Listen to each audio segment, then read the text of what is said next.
December 8, 1945. Bad Nauheim, Germany.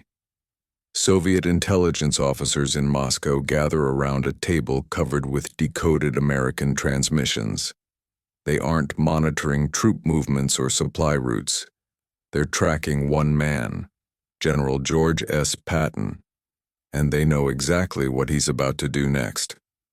For 6 weeks, Moscow has devoted more intelligence resources to Patton than any other Allied commander.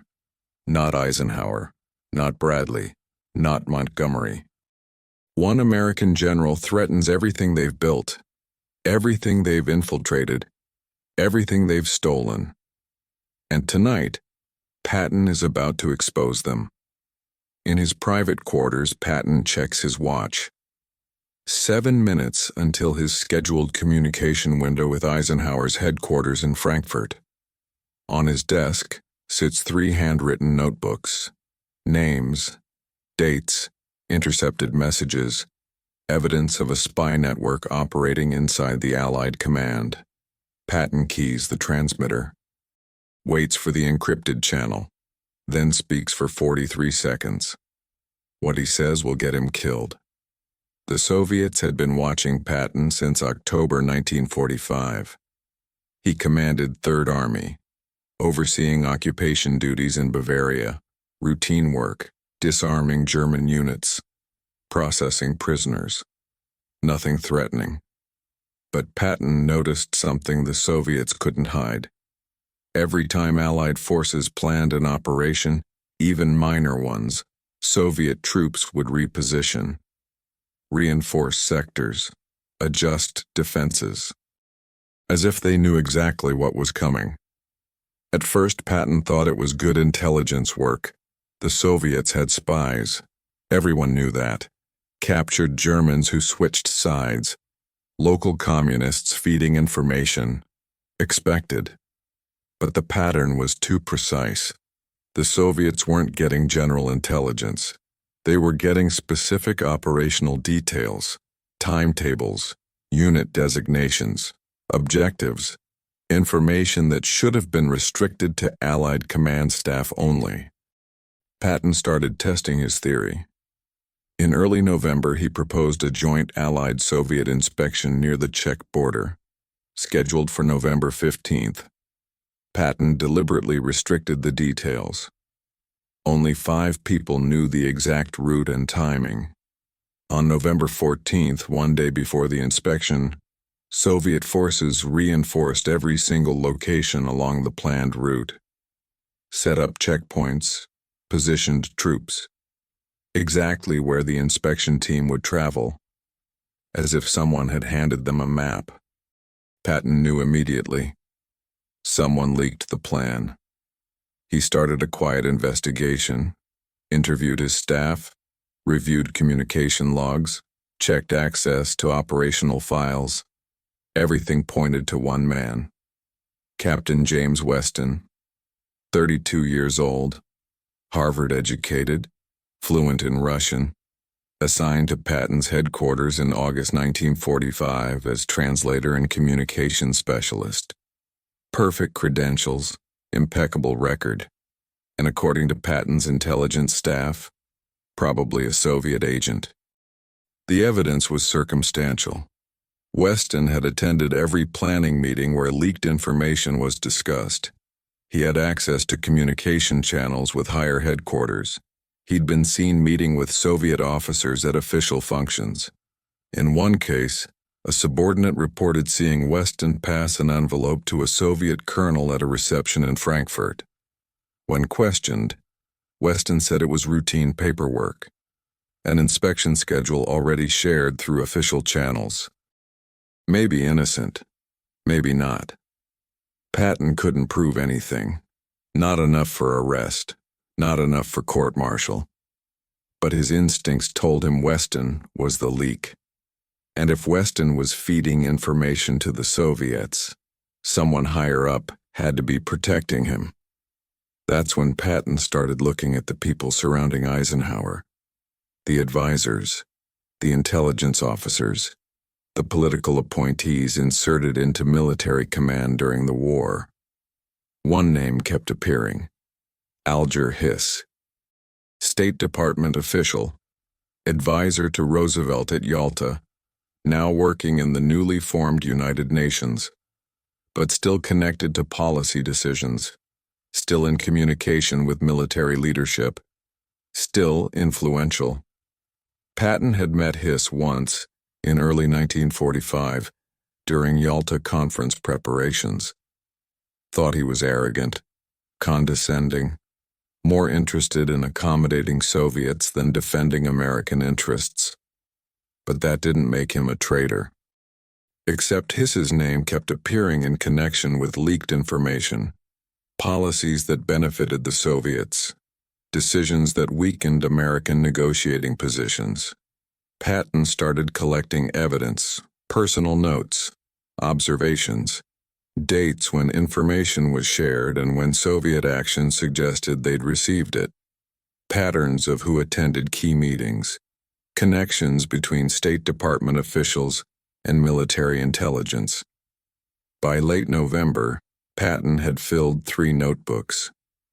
None of it conclusive, all of it suggestive, and all of it pointed to a network. Not one traitor, multiple people, in different agencies, working together, feeding information to Moscow. Patton knew how this sounded. A communist spy ring inside the U.S. government at the highest levels. During the war? Impossible.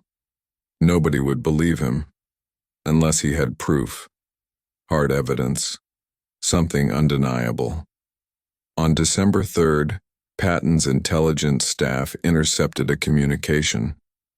Not official military transmission, a personal message, sent from Bad Nauheim to a contact in Switzerland, using a civilian radio frequency.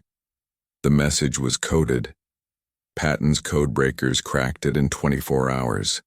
It was from Weston, reporting to a Soviet intelligence handler, confirming operational plans had been transmitted, requesting new instructions, and mentioning that his cover was secure. That General Patton suspected nothing. Patton had his proof, not suspicion, not circumstantial evidence. A decoded message directly linking Weston to Soviet intelligence. He could arrest Weston immediately, court-martial him, execute him if found guilty. But Patton wanted more. He wanted the entire network. Wanted to know who else was involved, who Weston reported to, who protected him. So Patton made a decision. Let Weston continue operating, under surveillance. Every communication monitored, every meeting observed, every contact documented. For 5 days, Patton's team watched Weston. What they discovered was worse than Patton imagined. Weston wasn't just passing information to the Soviets. He was receiving instructions about what information to prioritize, what operations to focus on, and who to protect.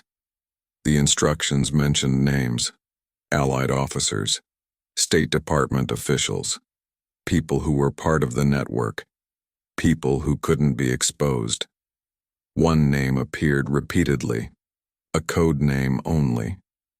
Agent Alice. No real name. But the messages made clear Agent Alice was highly placed, had access to top-level policy discussions, was considered the most valuable source the Soviets had. Patton cross-referenced everything: who had access to leaked information, who attended Yalta, who was still influential in policy circles. The list was short. Alger Hiss was on it. Patton couldn't prove Hiss was Agent Alice, but the circumstantial evidence was overwhelming. Hiss had attended every major conference where policy was set. Yalta, Potsdam, the UN founding in San Francisco. He'd had access to classified documents. He'd advocated for policies benefiting the Soviets. And according to Weston's intercepted messages, Agent Alice had specifically requested information about Patton's activities, about what Patton was investigating, about whether Patton suspected anything. That's when Patton realized he was in danger. If there was a spy network, and they knew he was investigating, they'd want him silenced, permanently. Patton started taking precautions, varied his routes, changed his schedule randomly, increased security, and on December 8th, he decided to bring everything to Eisenhower, personally. He couldn't trust written reports, couldn't trust regular communication channels. If the network was as extensive as he suspected, they'd intercept anything he sent. So he'd go to Frankfurt, hand-deliver the evidence, make Eisenhower understand the scope of the threat. But first, he needed to warn Eisenhower. Make sure Ike would be ready to listen, ready to act. So Patton scheduled a radio transmission, personal, encrypted, outside normal communication protocols. December 8th, 1945, 9:30 p.m. Patton sits at the transmitter, keys the microphone, waits for the encrypted channel to connect, then speaks. His voice is recorded automatically, standard procedure for all high-level military communications. The recording sat in Army Signal Corps archives for 59 years, filed under routine communications. Dated, cataloged, forgotten. In 2004, the National Archives declassified a batch of World War II radio intercepts. One researcher, working on a Patton biography, found something unusual. A 43-second transmission. December 8th, 1945. 9:30 p.m. from Bad Nauheim to Frankfurt. Personal encryption code. Patton's voice. The researcher had it cleaned up, digitally enhanced, made a transcript. What Patton said was chilling. Ike, if you're listening, we have a problem. Someone in the State Department is working for Moscow. I have evidence. Intercepted communications, coded messages, a network. It goes higher than you think. I'm bringing everything tomorrow. 3 notebooks. Decoded transmissions. Names. Don't share this with anyone, not your staff, not state, not anyone. There's a leak at the highest levels. I believe it's Hiss. Alger Hiss. I can prove it. I'll be there by noon. But Ike, be careful. If I'm right, they know I'm investigating. They'll try to stop me. If something happens before I get there, the evidence is in my quarters, safe behind the false panel in my desk. Get it? Read it. This is bigger than Germany. This threatens everything. The transmission ends. Static. Silence. Patton never made it to Frankfurt. The next morning, December 9th, his car was involved in an accident. Low-speed collision with an army truck. Patton was paralyzed. The evidence in his quarters was never found. When Army personnel searched his desk after the accident, there was no false panel, no safe, no notebooks. Either Patton was wrong about where he'd hidden them, or someone got there first, removed everything, made sure the evidence disappeared. 12 days later, Patton was dead. The radio transmission was filed and forgotten until 2004, when it was finally declassified. The researcher who found it tried to verify Patton's claims. Was there really a spy network? Was Alger Hiss really Agent Alice? The answer is yes, to all of it. In 1948, Whittaker Chambers, a former Soviet spy who defected, testified before Congress. He named Alger Hiss as a Soviet agent, claimed Hiss had been passing secrets to Moscow since the 1930s. Hiss denied everything. The case went to trial. Hiss was convicted of perjury in 1950, served 3 years in prison, but maintained his innocence until his death in 1996. The evidence against Hiss was substantial but not conclusive. Chambers' testimony, typed documents matching Hiss's typewriter, circumstantial connections, but no smoking gun. No decoded Soviet messages explicitly naming Hiss, until 1995, when the Venona intercepts were declassified. Venona was a U.S. Army signal intelligence program, started in 1943, focused on decrypting Soviet diplomatic and intelligence communications. Thousands of messages intercepted between Moscow and Soviet agents in America. The codebreakers worked for decades, slowly breaking the encryption. By 1950, they'd decoded enough to identify several Soviet agents operating in the U.S. government. But the program remained classified. The intelligence was used internally, to guide counterintelligence operations, to identify suspects, never publicly revealed. In 1995, with the Cold War over and the Soviet Union collapsed, Venona was declassified. Scholars finally got access to the decoded messages. What they found was stunning. Proof of a massive Soviet espionage network in the United States during the 1940s.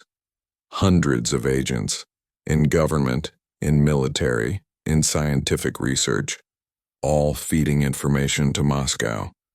And in those decoded messages, there was Agent Alice, identified by his activities, his access, his position. The descriptions matched Alger Hiss perfectly, at Yalta, reporting to Soviet intelligence. Considered a highly valuable source, Patton had been right. Hiss was Agent Alice. The spy network was real. Everything Patton suspected in December 1945 was confirmed 50 years later by declassified Soviet communications. But in 1945, nobody believed him. Nobody investigated. Nobody acted. Because Patton died before he could deliver the evidence, and the evidence disappeared. The question haunting researchers is what happened to Patton's notebooks. The 3 notebooks he mentioned in his radio message, hidden in his quarters. If they existed, they should have been found. Army personnel conducted a thorough search after Patton's death, cataloged everything, personal effects, military documents, correspondence. But no notebooks, no evidence of a hidden safe, no false panel in the desk. Either Patton was mistaken about the location, or someone removed them before the search. If someone removed them, it had to be fast. The search began within hours of the car accident, before Patton was even declared critical. Whoever took the notebooks knew about them immediately, knew where they were hidden, knew they had to be removed before anyone else found them. That means either Patton told someone, or someone had been monitoring him, watching him, waiting for the right moment. Given what we know about the spy network, the second option is more likely. If Weston was reporting on Patton's activities, Moscow knew Patton was investigating, knew he'd collected evidence, would have ordered the evidence destroyed, would have had agents in place to do it. Captain Weston disappeared after Patton's death. Officially, he was reassigned back to the United States, discharged from the Army in early 1946, returned to civilian life. But there are no records of where he went, no employment history, no address, no trace. He vanished. Either he went underground, changed his identity, or he was extracted by Soviet intelligence, taken back to Moscow, rewarded for his service, protected from exposure. The researcher who found Patton's radio transmission tried to track down Weston. Found nothing. No death certificate, no social security records, no family members, nothing. As if James Weston never existed, which suggests the name itself was false. A cover identity, created for infiltration, discarded when the mission was complete. Patton's death has always been controversial. The circumstances of the accident, the unusual injuries, the sudden deterioration after seeming to stabilize. Many researchers have suspected foul play, but without evidence it remains speculation. However, Patton's radio message adds a new dimension. He explicitly warned that if something happened to him, it would be because they were trying to stop him. And something did happen. Less than 12 hours after he sent that message. Coincidence or cause and effect? If the spy network knew Patton was planning to expose them, knew he was bringing evidence to Eisenhower, they had motive to stop him, and they had the capability. Soviet intelligence had arranged accidents before, had agents who could sabotage vehicles, could create plausible traffic incidents, could make murders look like unfortunate coincidences. The details of Patton's accident have never fully made sense. The truck that pulled out in front of his car, the driver who claimed he didn't see the approaching vehicle, the injuries that paralyzed Patton but left everyone else unhurt, the medical complications that killed him 12 days later despite initial optimism from doctors.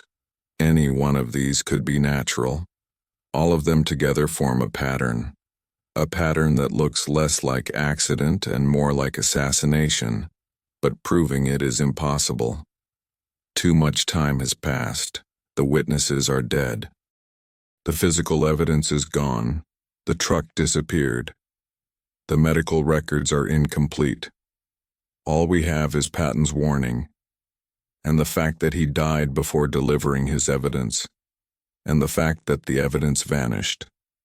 The radio message also raises questions about Eisenhower. Did he receive the transmission? Did he listen to it? Did he act on it? There's no record of a response. No indication Eisenhower investigated. No mention of spy networks or Alger Hiss in Eisenhower's communications from December 1945. Either he never received the message, or he received it and ignored it, or he received it and was prevented from acting. Given Eisenhower's position, the third option is most likely. If there was a spy network at high levels, they'd have access to Eisenhower's communications, would have intercepted Patton's message, would have known Eisenhower had been warned, and would have taken steps to neutralize the threat. Those steps might have included convincing Eisenhower that Patton was unstable, paranoid, suffering from stress, seeing conspiracies that didn't exist. It wouldn't have been hard. Patton had been making controversial statements for months, criticizing Soviet policy, calling for confrontation with Moscow. He'd been relieved of command because he couldn't adapt to peacetime realities. So when he claimed there was a vast spy network, claimed Alger Hiss was a Soviet agent, claimed he had proof, it would have been easy to dismiss him as delusional. And if Eisenhower tried to investigate, he'd have been stopped by his own staff, by State Department officials, by people claiming to protect the alliance with the Soviets, protecting the fragile peace, when in reality, they were protecting the network, protecting themselves. Eisenhower was a political general, skilled at managing coalitions, at balancing competing interests, at finding compromises. But that also made him vulnerable, made him dependent on advisors, on experts, on people who controlled information flow. If those people were compromised, Eisenhower would never know, would make decisions based on false information, would unwittingly serve Soviet interests while thinking he was serving American ones. That's exactly what happened at Yalta, at Potsdam. At every major conference where post-war policy was decided, American negotiators, advised by people like Alger Hiss, made concessions to Stalin, gave him Eastern Europe, gave him half of Germany, gave him everything he wanted, and thought they were achieving peace, when in reality, they were achieving Stalin's objectives. Patton saw this, understood it, tried to stop it, and was destroyed. Not just his career, his life, his reputation, his evidence. everything eliminated. So the network could continue operating, so the truth could remain hidden for decades, until the Venona decrypts finally proved Patton was right. But by then, it was too late. The damage was done. Eastern Europe was enslaved. The Cold War was entrenched. Millions had died, and the people responsible were dead or beyond accountability. The radio message is the closest we'll ever get to hearing Patton's final warning, his last attempt to save what he'd fought for. To protect the victory from being squandered, to expose the enemy within. 43 seconds, that's all he got. 43 seconds to warn Eisenhower, to explain the threat, to request help, and then silence. He never got to deliver the evidence, never got to make his case, never got justice. But the message survived, hidden in archives for 59 years, waiting to be found, waiting to tell us what Patton knew, that the greatest threat to America didn't come from defeated enemies. It came from trusted allies, from people inside the government, from the ones who were supposed to be on our side. Patton spent his last weeks trying to expose them, and they killed him for it. Maybe not directly, maybe not with a gun or knife, but they created the circumstances, engineered the accident, ensured he couldn't talk, couldn't deliver his evidence, couldn't warn anyone. And then they erased what he'd found, took his notebooks, destroyed the proof, made sure history would never know. Except history did find out, 50 years late. Too late to matter, too late to change anything. But we know now. We know Patton was right. We know there was a network. We know Hiss was a traitor. We know Patton tried to stop it. And we know they silenced him. That's the real story. Not a traffic accident. Not a tragic coincidence. But a deliberate act. To protect secrets. To preserve a network. To eliminate a threat. George Patton's final radio message proves it. Proves he knew. Proves he tried. Proves they stopped him. And proves that sometimes the truth doesn't come out until everyone who could be held accountable is already dead.